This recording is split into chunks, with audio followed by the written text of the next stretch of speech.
નમસ્કાર વિદ્યાર્થી મિત્રો, ધોરણ 8 વિષય વિજ્ઞાન પ્રકરણ નંબર 7 છે વનસ્પતિઓ અને પ્રાણીઓનું સંરક્ષણ. તો તેમાં જોઈએ પ્રશ્ન નંબર 10 છે વન નાબૂદી રણ નિર્માણ સાથે સંકળાયેલ છે, સમજાવો. વન નાબૂદી આગળ તમે શબ્દ સાંભળો તો જ ત્યાં જ તમને ખબર પડી જાય કે વન નાબૂદી એટલે કે જંગલોનો નાશ. તો રણ નિર્માણ એટલે કે રણનું નિર્માણ કઈ રીતે થાય છે તે રણ નિર્માણ. તો જોઈએ કે વન નાબૂદી રણ નિર્માણ સાથે સંકળાયેલ છે, સમજાવો. કઈ રીતે જો જંગલો નાશ થાય છે તો રણનું નિર્માણ કઈ રીતે થાય છે તે જોવાનું છે. તો જોઈએ વન નાબૂદી ભૂમિના ભૌતિક ગુણધર્મોમાં ફેરફાર કરે છે.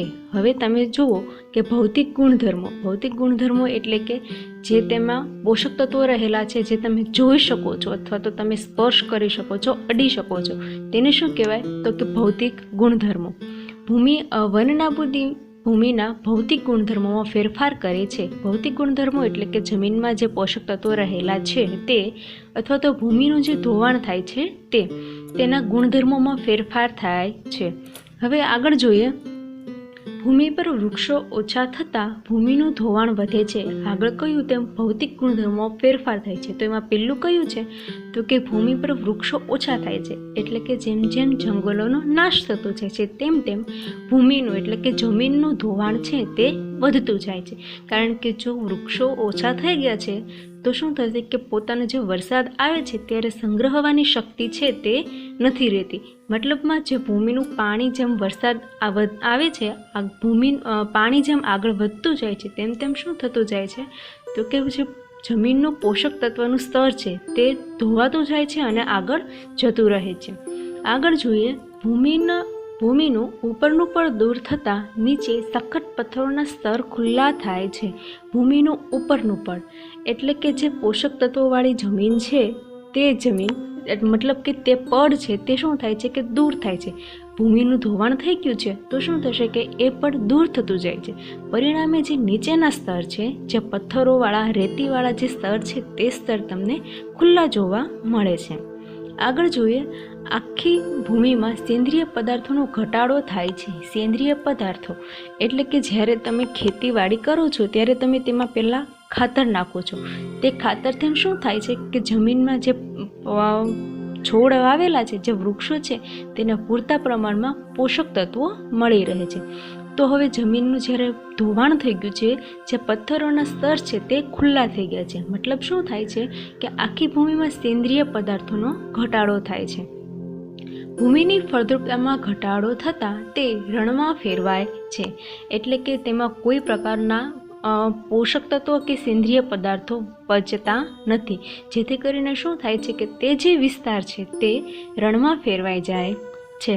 આમ વન નાબૂદી નિર્માણ સાથે સંકળાયેલ છે. એટલે કે આ રીતે વન નાબૂદી નિર્માણ છે તે જંગલોનો જે નાશ થતો જાય છે તેમ તેમ વધારે પ્રમાણમાં જે રણનો વિસ્તાર છે તે વધતો જાય છે. હવે આગળ જોઈએ પ્રશ્ન નંબર 11 છે વન નાબૂદીની ભૂમિ પર થતી અસરો જણાવો. એટલે કે જે જંગલોનો નાશ થાય છે, વનની જે નાબૂદી થાય છે એટલે કે જંગલોની વૃક્ષો છે તેની કટાઈ થાય છે, તો ભૂમિ પર તેની કેવી અસરો થાય છે. તો પહેલું જોઈએ ભૂમિનું ધોવાણ વધે છે. એટલે કે જેમ પોતાના પાસે પાણી જે છે તે સંગ્રહવાની શક્તિ નથી, તો શું થશે કે જે પણ પાણી પૃથ્વી પર આવે છે તે બધું નીકળી જાય છે. મતલબ કે જે જમીન પર પાણી પડે છે તે બધું વહી જાય છે, એટલે કે જમીનનું ધોવાણ થાય છે. બીજું છે ભૂમિની ફળદ્રુપતા ઘટે છે. આગળ જોયું તેમાં સેન્દ્રિય પદાર્થોનું ધોવાણ થઈ જાય છે, એટલે કે તેની જે ફળદ્રુપતા છે તેમાં ઘટાડો થાય છે. આગળ જોઈએ ભૂમિની જળ સંગ્રહ ક્ષમતામાં ઘટાડો થાય છે. આપણે આગળ જોયું કે શું થાય છે કે જમીનનું ધોવાણ થઈ ગયું છે તો પથ્થરોના સ્તર છે તે ખુલ્લા થઈ ગયા છે.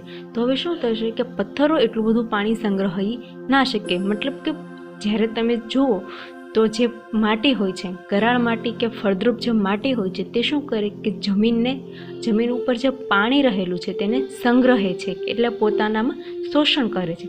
જ્યારે પથ્થર છે, રેતી છે તેમાં જળ સંગ્રહ શક્તિ હોતી નથી, એટલે કે ભૂમિની જે જળ સંગ્રહ ક્ષમતા છે તેમાં શું થશે તો કે ઘટાડો થાય છે. આગળ જોઈએ ભૂમિના ઉપરના પડ દ્વારા નીચેના સ્તરમાં પાણી પ્રવેશવાની ક્રિયામાં ઘટાડો થાય છે. એટલે કે ભૂમિના ઉપરના પડ દ્વારા જે ઉપરના જે પથ્થરો રહેલા છે તેના દ્વારા પાણી પ્રવેશવાની ક્રિયામાં ઘટાડો થાય છે. પથ્થર શું કરે છે કે પાણી બધું વહેડાવી દે છે. એટલે કે તેના પથ્થર ઉપર જ્યારે પાણી પડે છે તો એ બધું પાણી વહીને આગળ જતું રહે છે. પરંતુ જ્યારે માટી હોય છે ત્યારે શું થાય છે કે પાણી જમીનમાં અંદર ઉતરે છે. પરંતુ જ્યારે જમીનનું ધોવાણ થઈ ગયું છે, જ્યારે મોટા પથ્થરો કે રેતી બહાર છે, ત્યારે શું થશે કે ભૂમિના ઉપરના પડ દ્વારા નીચેના સ્તરમાં પાણી છે તે પ્રવેશી નથી શકતું. એટલે કે તેમાં જે પ્રવેશવાની ક્રિયા છે તેમાં ઘટાડો થાય છે. ભૂમિના પોષક તત્વોના પ્રમાણ અને બંધારણીય પર વિપરીત અસર પડે છે. ભૂમિના પોષક તત્વો એટલે કે તેમાં જે પણ રહેલા સેન્દ્રિય પદાર્થો છે તેમાં ઘટાડો થાય છે. એટલે કે તેની અવળી અસર પડે છે. વિપરીત અસર એટલે કે ઉલટી અસર થાય છે અને બંધારણ પર ઉલટી અસર પડે છે. આગળ જોઈએ તો પ્રશ્ન નંબર 12 છે, સુરક્ષિત ક્ષેત્રો સમજાવી તેના પર પ્રતિબંધ છે તે જણાવો. સુરક્ષિત ક્ષેત્ર શબ્દ સાંભળતા જ ખબર પડી જાય કે સુરક્ષિત એટલે કે જ્યાં પણ તમે સુરક્ષા અનુભવી શકો અથવા તો સુરક્ષિત કોઈ પણ એક વિસ્તાર છે તેને સુરક્ષિત જાહેર કરવામાં આવે છે તો તેને શું કહેવાય કે સુરક્ષિત ક્ષેત્રો. તે સમજાવી તેના પર તેમાં શાના પર પ્રતિબંધ એટલે કે સુરક્ષિત ક્ષેત્ર તો છે, તેમાં કઈ વસ્તુ પર પ્રતિબંધ છે તે જોવાનું છે. તો જોઈએ, વનસ્પતિઓ અને પ્રાણીઓના સંરક્ષણ માટે તેમના કુદરતી નિવાસોને સુરક્ષિત ક્ષેત્ર જાહેર કરવામાં આવ્યા છે. એટલે કે પ્રાણીઓ અને વનસ્પતિઓના સંરક્ષણ માટે, એટલે કે તેનું કઈ રીતે વધારે એની સંખ્યા વધારી શકાય તે માટે કોઈ પણ એક પર્ટિક્યુલર વિસ્તાર છે, એક ચોક્કસ વિસ્તાર છે તો તેને સુરક્ષિત ક્ષેત્ર જાહેર કરવામાં આવે છે. મતલબ કે ત્યાં કોઈ પણ પ્રકારની માનવ પ્રવૃત્તિ કે તેમાં વૃક્ષના તમે કોઈ કટાઈ કરી શકો કે ના તો તમે તેમાં શિકાર કરી શકો. એક શું છે, સુરક્ષિત ક્ષેત્ર રચવામાં આવે છે. તો કે વનસ્પતિઓ અને પ્રાણીઓના સંરક્ષણ માટે કુદરતી નિવાસોને સુરક્ષિત ક્ષેત્ર જાહેર કરવામાં આવ્યા છે. સુરક્ષિત ક્ષેત્ર એટલે હવે ખબર પડી ગઈ કે જ્યાં સુરક્ષા તેમની કઈ રીતે વધારેમાં વધારે થઈ શકે તે જોવાનું છે. તો આગળ જોઈએ અભયારણ્યો. હવે અભયારણ્યો એટલે કે શું? તો જોઈએ, પશુ પંખી નિર્ભયતાથી રહી શકે, તેમનું સંવર્ધન થઈ શકે અને જ્યાં શિકાર પર પ્રતિબંધ હોય તો તેવા વિસ્તારને શું કહેવાય? તો કે અભયારણ્ય. હજુ એકવાર જોઈએ કે અભયારણ્ય એટલે શું અથવા તો અભયારણ્ય કોને કહેવાય? તો ત્યાં શું છે કે પશુ પંખીઓ છે તે નિર્ભયતાથી રહી શકે, એટલે કે તેમને તે જગ્યા પર કોઈ પણ પ્રકારનો ભય ના હોય. બીજું છે કે ત્યાં કોઈ પણ શિકારી કે કોઈ પણ માનવ શિકાર ના કરી શકે, એટલે કે શિકાર પર શું હોય છે? તો કે પ્રતિબંધ હોય છે. જ્યાં અભયારણ્ય હોય છે ત્યાં તેવા વિસ્તારને તમે શું કહી શકો? તો કે અભયારણ્ય છે. હવે કુલ કેટલા અભયારણ્યો છે? તો કે જોઈએ, 23 અભયારણ્યો આવેલા છે. તેમાં એક છે તે જૈવ આરક્ષિત ક્ષેત્ર છે અને 4 છે તે રાષ્ટ્રીય ઉદ્યાન આવેલા છે. હવે આગળ જોઈએ કે રાષ્ટ્રીય ઉદ્યાન. રાષ્ટ્રીય ઉદ્યાન એટલે શું? તો કે રાષ્ટ્રીય ઉદ્યાનની રચના પ્રાણી પક્ષીના સંવર્ધન સંરક્ષણની સાથે કુદરતી સૌંદર્ય જાળવી રાખવા માટે કરવામાં આવે છે. રાષ્ટ્રીય ઉદ્યાન છે તેમાં સંરક્ષણ તો કરવામાં આવે જ છે, સુરક્ષિત તો કરવામાં આવે જ છે, પરંતુ સાથે સાથે કુદરતી જે સૌંદર્ય છે તેમાં પણ વધારો થાય તે માટે રાષ્ટ્રીય ઉદ્યાનની સ્થાપના પણ કરવામાં આવે છે.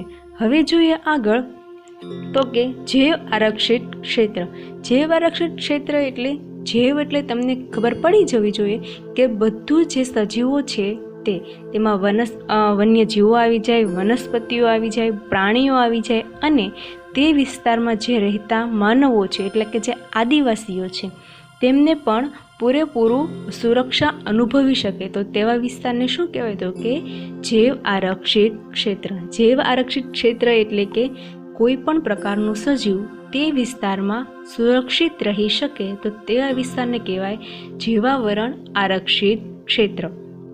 તો કેટલા છે? તો કે અભયારણ્ય છે, રાષ્ટ્રીય ઉદ્યાન અને જૈવ જૈવાવરણ આરક્ષિત વિસ્તાર જે છે તેને સુરક્ષિત ક્ષેત્રો છે. તે આગળ જોઈએ કે તેમાં તો વૃક્ષારોપણ, ખેતી, ચરાઈ, વૃક્ષોની કટાઈ અને શિકાર જેવી પ્રવૃત્તિઓ પર પ્રતિબંધ હોય છે.